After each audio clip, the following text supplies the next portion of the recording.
Bonjour à tous, bienvenue sur Xboxygène pour une nouvelle vidéo impression de cette Gamescom.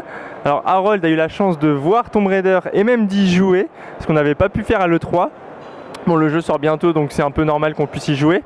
Harold, est-ce que tu as joué à la même chose qu'on a vu dans les vidéos, les trailers de l'E3 où on voyait Lara qui s'infiltrait dans un camp avec des méchants à buter? Non, en fait c'était une phase qui était, qu'on n'a pas encore vu je pense pour l'instant, qui était en fait un des premiers donjons, ou le premier donjon même du jeu, enfin donjon tombeau, puisque c'est comme ça que ça s'appelle.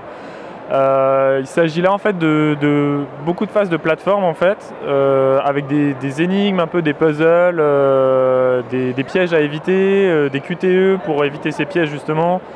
Et puis toujours le côté très épique de Tomb Raider, elle arrête pas de se casser la gueule, il faut faire le QTE au bon moment sinon elle se prend des pics. Elle crie beaucoup, toujours. C'est un peu la marque de fabrique depuis le reboot.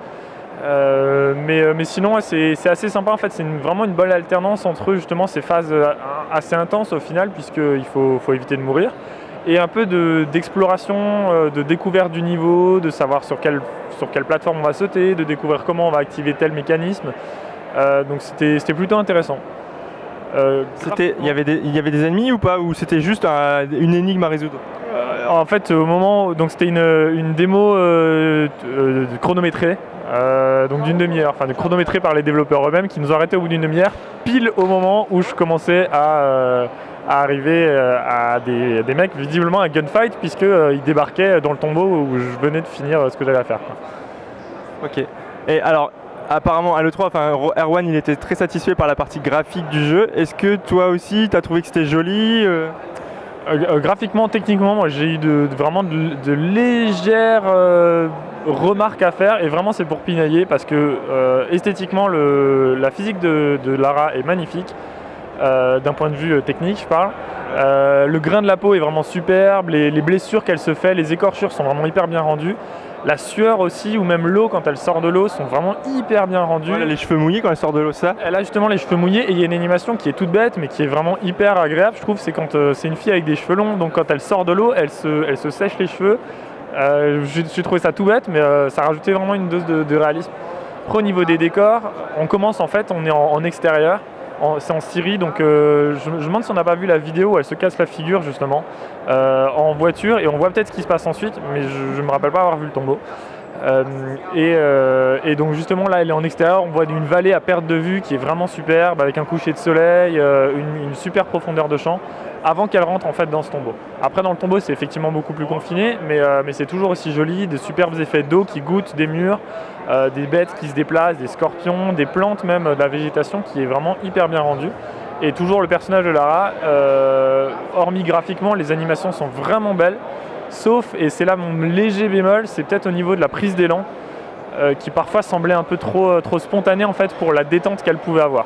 Après c'est un récurrent dans les jeux, on ne va pas demander aux joueurs de prendre un élan à chaque fois qu'il va sauter, quoi. Voilà. Plutôt satisfaisant alors pour l'instant, plutôt prometteur on peut dire. Très satisfaisant, en gros c'est le même que l'ancien en version next-gen, hyper beau, enfin il n'y a aucune raison qu'il se plante. Si l'ancien a marché, celui-là marchera parfait, de la même manière. Ok, bon bah merci pour ces impressions. Le jeu sort début novembre. 13 novembre je crois. 13 novembre. On aura l'occasion d'en reparler d'ici là. On aura d'autres vidéos certainement, d'autres images à vous montrer. Et puis aussi il y aura le test qui va arriver. On vous donnera notre verdict d'ici là. À bientôt pour d'autres vidéos. Ciao. Salut.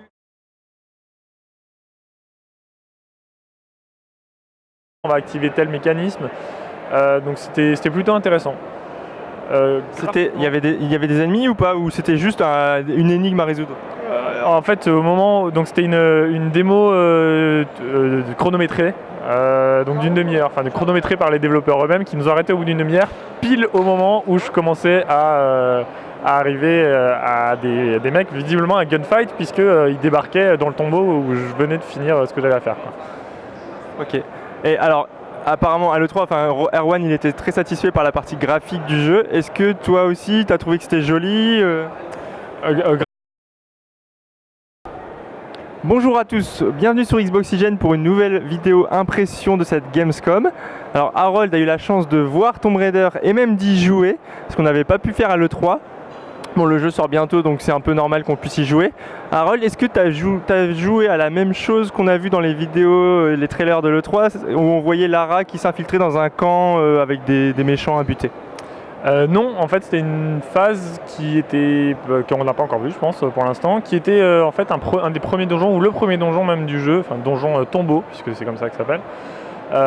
Il s'agit là, on commence en fait, on est en extérieur, c'est en Syrie, donc je me demande si on n'a pas vu la vidéo où elle se casse la figure justement en voiture, et on voit peut-être ce qui se passe ensuite, mais je ne me rappelle pas avoir vu le tombeau. Et donc justement là elle est en extérieur, on voit une vallée à perte de vue qui est vraiment superbe, avec un coucher de soleil, une super profondeur de champ, avant qu'elle rentre en fait dans ce tombeau. Après dans le tombeau c'est effectivement beaucoup plus confiné, mais c'est toujours aussi joli, de superbes effets d'eau qui goûtent des murs, des bêtes qui se déplacent, des scorpions, des plantes même, de la végétation qui est vraiment hyper bien rendue. Et toujours le personnage de Lara, hormis graphiquement, les animations sont vraiment belles. En fait, beaucoup de phases de plateforme en fait, avec des énigmes, un peu des puzzles, des pièges à éviter, des QTE pour éviter ces pièges justement. Et puis toujours le côté très épique de Tomb Raider, elle n'arrête pas de se casser la gueule, il faut faire le QTE au bon moment sinon elle se prend des pics. Elle crie beaucoup, toujours, c'est un peu la marque de fabrique depuis le reboot. Mais sinon c'est assez sympa en fait, c'est vraiment une bonne alternance entre justement ces phases assez intenses au final, puisqu'il faut éviter de mourir, et un peu d'exploration, de découverte du niveau, de savoir sur quelle plateforme on va sauter, de découvrir comment. Graphiquement, techniquement, moi j'ai eu vraiment de légères remarques à faire, et vraiment c'est pour pinailler parce que esthétiquement la physique de Lara est magnifique. D'un point de vue technique je parle. Le grain de la peau est vraiment superbe, les blessures qu'elle se fait, les écorchures sont vraiment hyper bien rendues. La sueur aussi, ou même l'eau quand elle sort de l'eau, sont vraiment hyper bien rendues. Elle a les cheveux mouillés quand elle sort de l'eau, ça? Elle a justement les cheveux mouillés, et il y a une animation qui est toute bête mais qui est vraiment hyper agréable, je trouve, c'est quand c'est une fille avec des cheveux longs, donc quand elle sort de l'eau, elle se sèche les cheveux. J'ai trouvé ça tout bête, mais ça rajoutait vraiment une dose de réalisme. Après, au niveau des décors,